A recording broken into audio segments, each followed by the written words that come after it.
Shalom to Martin Oliner, philanthropist, editor of the Jewish Word, mayor of the village of Lawrence, and chairman of the Religious Zionists of America. Good afternoon. Pleasure to be with you today. So you're here in Jerusalem. Beautiful scenery from up here, from the hotel. First of all, how's it feeling being here? There were days of tensions. There are days of tension. How does it feel being here in Jerusalem? It just feels wonderful. It feels safe. It feels wonderful. It feels that Israel has become the epicenter of the world.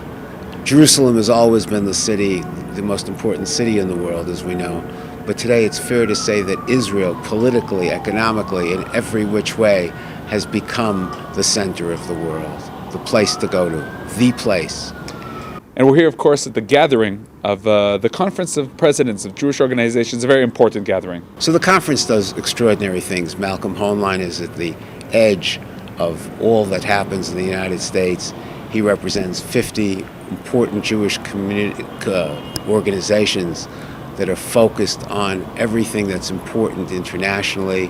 And we're just back from a trip, in fact, both to Egypt and Turkey. Extraordinary meetings, historical meetings. I was here 40 years ago when I remember the Sadat Treaty being written. No one could have imagined that Egypt would come to the place that it is today, and that we would have such an ally. And it's also quite obvious that Erdogan and Turkey seek rapprochement with Israel and the world at large. Now you're coming from America, as we mentioned, from Lawrence. How do you see the policy, the attitude of the Obama administration towards Jerusalem, towards Israel? Is it all about headlines, or are we really at a different era? So the Obama administration, or perhaps America today, has left a void. I think as I look around the area and as we visited different places and heard different people, what becomes crystal clear is that America is just mistaken in its policy. It's mistaken in not supporting its friends as much as it should, and looking to erstwhile to people who have different cultures and not understanding their cultures. In the words of C.P. Snow, the great philosopher, there was two cultures. Cultures are different. There is differences between different places. And America is mistaken in not giving sufficient support to Egypt. They're mistaken in not recognizing the benefits of not having a brotherhood of terrorists at the steps of Israel and in the world in general. This is a group that has tried to undermine society since the 20s, and America is just mistaken in not giving enough support, particularly economic support, to the Sisi government. Using the word mistake again and again, is it a mistake or a total different approach? Well, it's a mistake. It's simply a mistake. It's a blunder. And in fact, if you look at the history of it, our notion that we are not exceptional, that exceptionalism isn't important, and that we're just another nation among nations is a mistake that this Obama administration has made. But not only have they done that, but what they've forgotten is that you need to support your allies. You need to support people who are both politically and socially required in order to make sure that a government stands. The Sisi government needs the support of the United States, and it's not forthcoming. There's more support forthcoming to our enemies like Iran than there is to Egypt. And this notion that you can't trust Sunnis or that you can't build upon them because of their political notions, cultural notions of democracy as democracy is understood in the United States just isn't applicable when it comes to other parts of the world. Now, elections are coming, of course.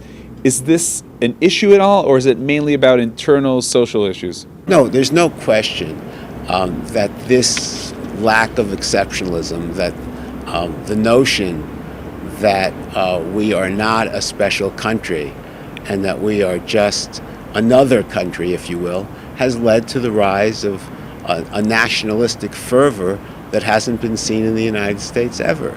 It's given rise, frankly, to the Trump campaign, and that could not have happened without a shift to the left of the left by the Obama administration. Now, when you're referring to us, to this part of the world, you're talking about the Jews or the West? No, I'm talking about the West in general. I'm talking about the United States as a whole. I don't think Jews are any different than any other social or religious group within the United States in that regard. And how do you see the way that the Israeli government, that Jerusalem, responds to all this tension from Washington? Well, I think that the Netanyahu government couldn't have handled it better. I think they handle it in a very diplomatic and smart way. I don't think there is much more that they could be doing. Certainly, the Prime Minister of Israel has warned the world about terrorism, and everything that he said about terrorism, in fact, has come true.